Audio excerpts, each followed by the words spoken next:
Pepper people, we have a little YouTube drama. Welcome back to the channel. My name is Jason. I'm your favorite and thickest registered polysomnographic technologist, as well as your favorite CPAP cult leader. Welcome back. Get yourself a nice cup of Kool-Aid. But we have someone here that didn't drink the Kool-Aid, they drank the haterade.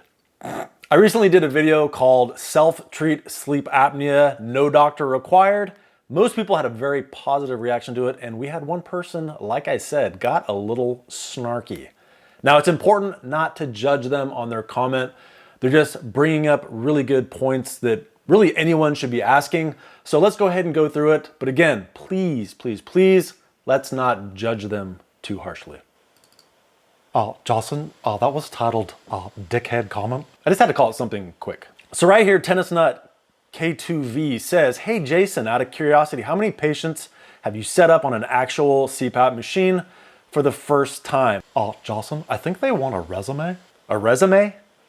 Okay, well, I started off doing odd jobs for my dad before I was 16. I did tiling, I did roofing. He was pretty much a slumlord. And then I went on to work at Baskin Robbins for several years. Jocelyn, I don't think he means that kind of resume. I think he means professionally. Oh, right. Yeah, professionally. So you're saying, I'm guessing zero. You don't even personally meet patients on follow-ups in the sleep lab you work for, right? So originally I started off doing visits to people's homes, setting them up on CPAP equipment for the first time. I did this for a company. They're out of business. Well, they're not out of business. They got acquired by Apnea. Apnea had a big contract in our area. They bought out this company, but for them, I would drive to people's homes, set them up on CPAP, and that was pretty much it. I did like 3 days a week, and that supplemented me when I was not doing nighttime work because we only worked 3 nights a week, so I had time to kill. I was hungry, no kids, work, work, work, so I did a bunch of them. Then just a couple years later, I got moved to the day shift, and on the day shift, I started doing, they weren't the initial setups, but they were the setups after Apnea screwed up the setup. So it was like, we actually billed for another pre-setup, and I just like, hey, let's hit the reset button. Let's start all over again. Here's what we're gonna do. And those worked really well. I also did people who were having a hard time because they were still, at that time, prescribed the wrong pressure. So I did the troubleshooting for them. I would send them home on our own APAP device.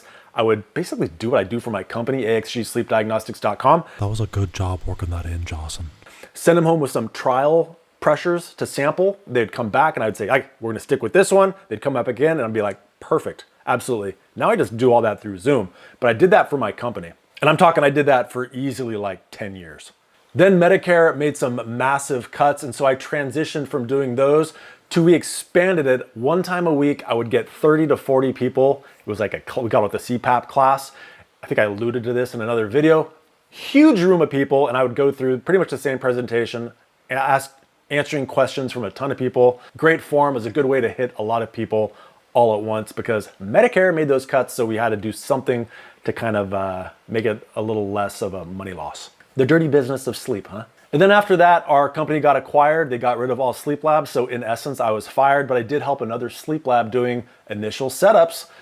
Set them up for the first time. I did like 5 of these a day on average, and I worked for them like 3 days a week while I was still doing my own business. Does that work for you? Is that the resume you wanted? I got experience. Shut up. You don't even personally meet patients on follow-ups in the sleep lab you work for, right? Yeah, I always do follow-ups, sometimes 2. Also, if something goes wrong with the advice you're giving here on someone attempting to work on their own settings, you know that you're personally liable. Whoa. Are you giving legal advice? If you are, you know you're personally liable. I am 100% confident that everything I'm doing is within the scope of practice by the AAST. You can go ahead and look through here. One of them, tracking and management of disease state and outcomes, educating patients and their caregivers, and coordinating patient care and education. Now let's talk a little bit about personal liability.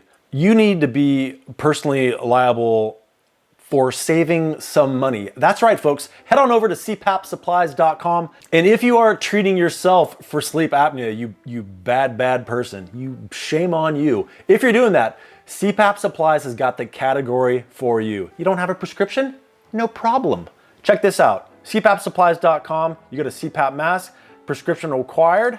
Let's go go ahead and put no prescription required there. You can see every single mask that you can purchase without a prescription. And look at this, there are a ton of them. And a lot of these are the best rated top sellers. A lot of these are my favorite masks. Now this is an easy one, the ResMed AirTouch N20. This is actually one of my favorites. If we go ahead and slam that baby into your cart, you view the cart and then enter discount code section. We're gonna put a lanky fall. And just as simple as that, you saved yourself $27.75 just for being an outlaw renegade for views. Check out the sponsor of this video, CPAPsupplies.com. Lastly, do you know higher pressure than therapeutic can trigger central events, the most dangerous form of apnea?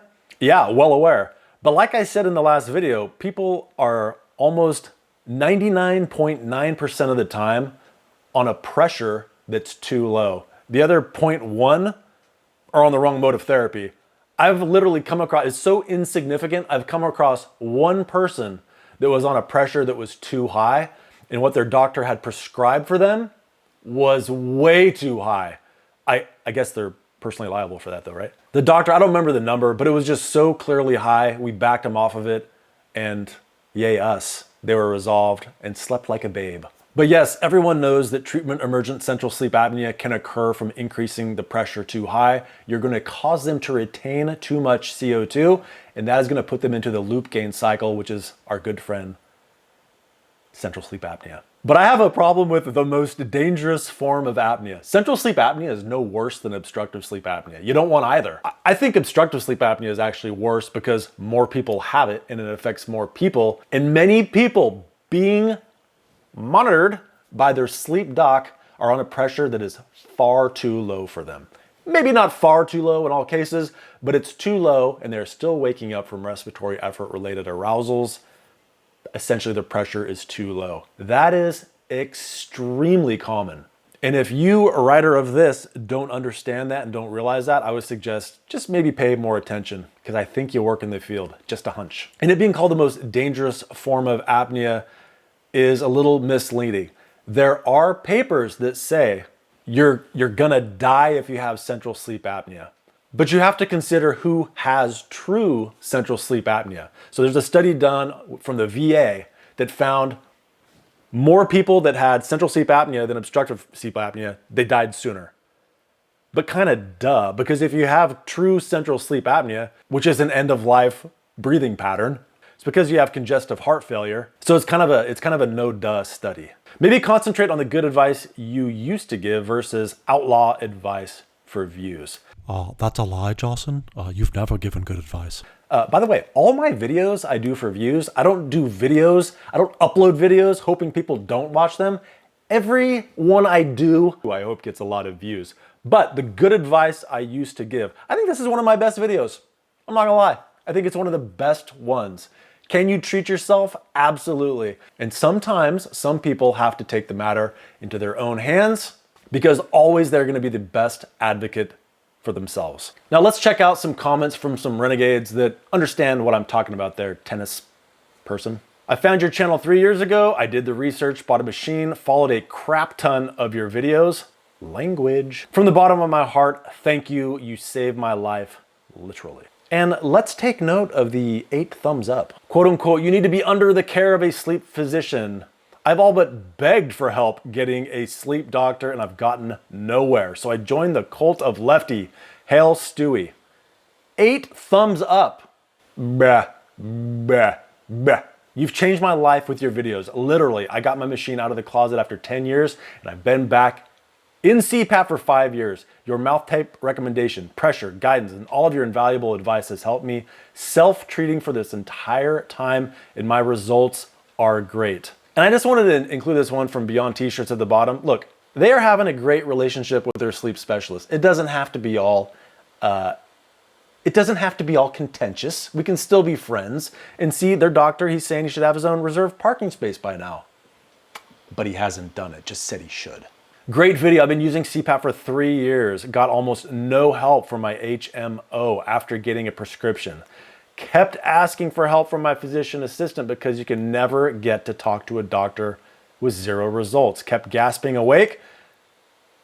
but I thought they were on the right pressure all the time. And finally, paid Jason for some guidance. Been sleeping so well ever since. CPAP supplies on Amazon have made it easy to try different masks, have a perfect fit now. Thanks again to this channel and Jason. Sounds like a satisfied customer. My doctor knows less than I do about CPAP and sleep therapy. He didn't even prescribe a set of pressures because he didn't think that would be needed. Told me to just put it 4 to 20. I've been flying solo since my first prescribed CPAP machine.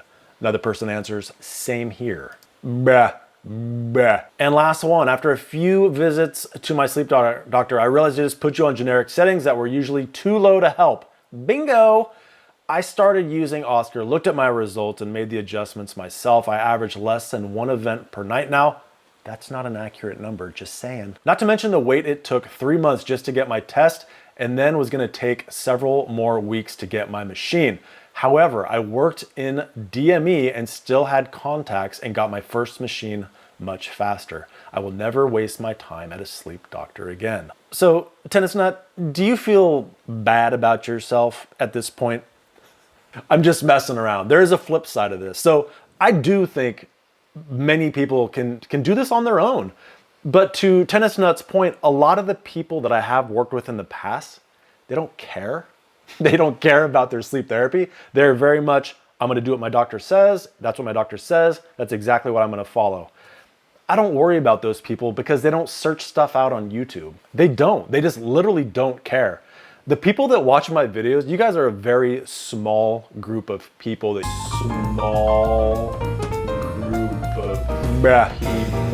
use PAP therapy. You guys are the inquisitive ones. You're curious. You want to understand how things work. You want to make sure that if you're doing this therapy, you're getting the most bang for the buck out of it. No one wants to wear a mask and machine if you're not completely optimized. So people searching this out, I don't worry about because they're curious. They ask questions. They try to understand everything. They do their own research, and whatever that means, whether you agree with the conclusion they come to or not, they're coming to their own conclusions and they're satisfied with it. They're making their own way. They're on their own path.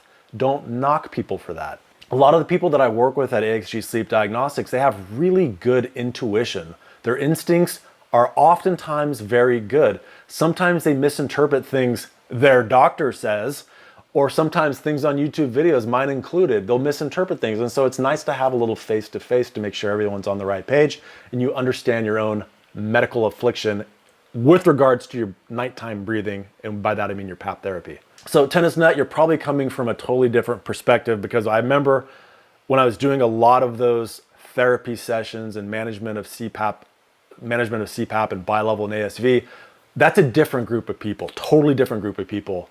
If you're talking about the people that are online community, that is a whole different set. Trust me on that. I know you're still gonna disagree. I love you anyway, even though I named your comment, dickhead comment. I don't think you're a dickhead. I think you asked something that should be asked. And another thing that's often asked is, Jason, how do I sign up for your sessions? Well, you can go to axgsleepdiagnostics.com. I have Oscar PAP therapy analysis. I have Sleep HQ analysis. What's the difference?